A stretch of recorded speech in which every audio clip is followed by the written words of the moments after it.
আসসালামু আলাইকুম।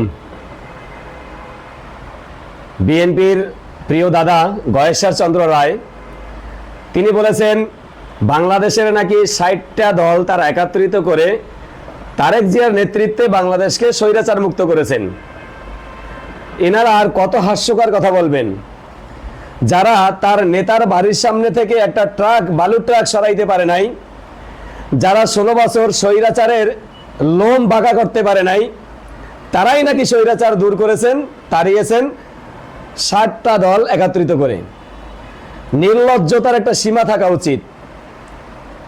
১৬ বছরে যারা আটা বাঁধতে পারলো না, তারাই নাকি স্বৈরাচার তাড়িয়েছেন। তারা কখন তাড়ালেন?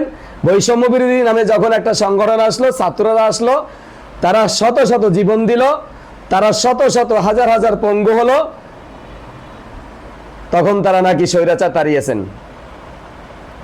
পৃথিবীর প্রত্যেকটা সাকসেসের পিছনে এক ধরনের বা এই ধরনের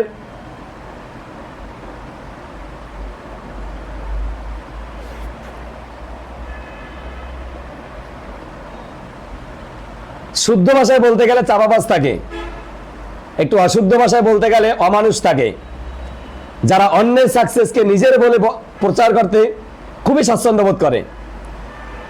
আসলে এরাও জানে যে সে মিথ্যা কথা বলে বা সে মিথ্যা কথা বলছে, কিন্তু তার লজ্জা নাই, তার শরম নাই, যার কারণে সে কথাগুলো বলতে পারে। যাদের বিন্দু মাত্র লজ্জা শরম আছে তারা এরকম কথা বলতে পারেন না।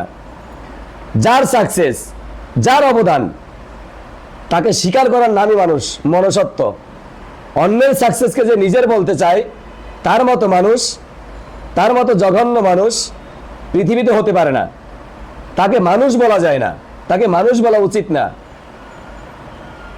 ধন্যবাদ।